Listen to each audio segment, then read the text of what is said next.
So we did a bunch of trees so far. I like these syntax trees, the phrase structure trees. And this is also about how we do the tree.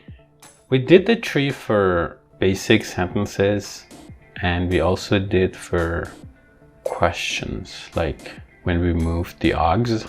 So we did those trees, so we're going to do trees for sentences that we haven't done before. For example, the basic sentence, the teacher believes the student. So I'm going to do the tree for this.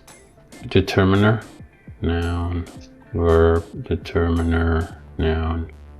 This gives us a noun phrase. This gives us a noun phrase. This is the object noun phrase.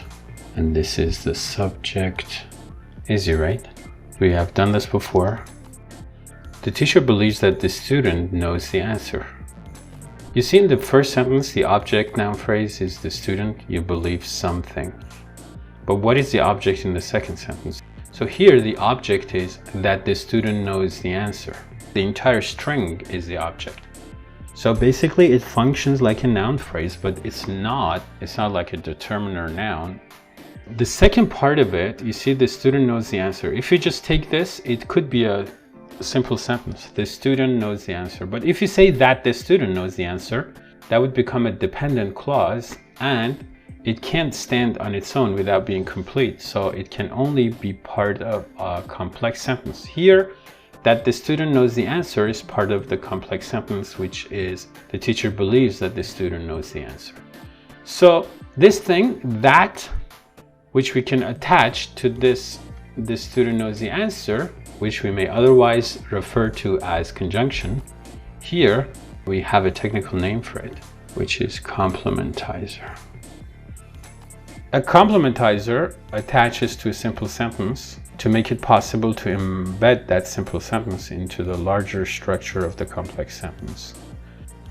The word that is a complementizer, and then the entire string that the student knows the answer is called a Complementizer phrase. So what is the phrase structure rule for that? CP consists of C plus sentence. Okay, first let me draw the tree for this. D, N, verb, C, D, N, V, D, N. We can be almost 100% sure that any DN is a noun phrase. And we have a sentence up here, we know that. A sentence consists of a noun phrase and an auxiliary and a verb phrase. We already know that as well.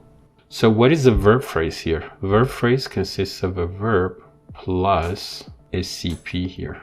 And the CP consists of a C and a sentence. So we have a sentence which consists of the three branches, noun phrase, auxiliary, verb phrase. The verb phrase consists of a verb and a noun phrase, but here the noun phrase is replaced by a CP. And then once you do the node CP, and then what is the structure for CP? It's CS, right? Then inside the S, you have the three branches again. So there's a couple of points to be made here. First of all, that the student knows the answer functions like a noun here. It's like the student in the sentence, the teacher believes the student. You see, that was there, the object was the student. Here, the object is that the student knows the answer.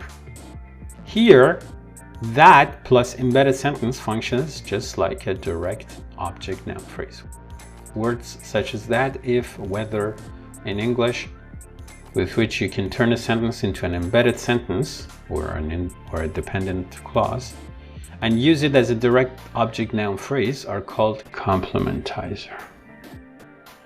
And the entire that plus S is a CP, complement phrase or complementizer phrase. Here functions pretty much like a noun phrase.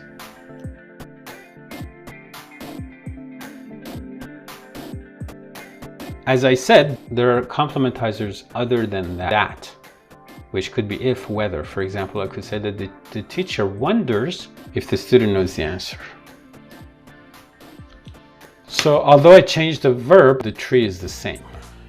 I could even replace it with the teacher wonders whether the student knows the answer. As far as the discussion of constituency is concerned, a CP is a constituent of its own. Why? For example, You could replace it with a pronoun. When you say the teacher believes that the student knows the answer, you could say the teacher believes it.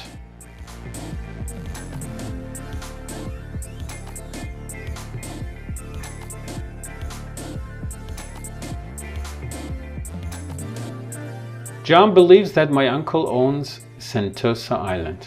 John believes that, so that is the complementizer. But here we have, although the complementizer phrase has been expanded, we have two small lazy triangles. Here we could literally just do, and noun.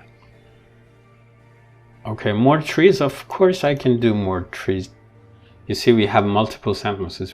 We have two embedded clauses. We have one embedded clause which is embedded within another clause which itself is embedded.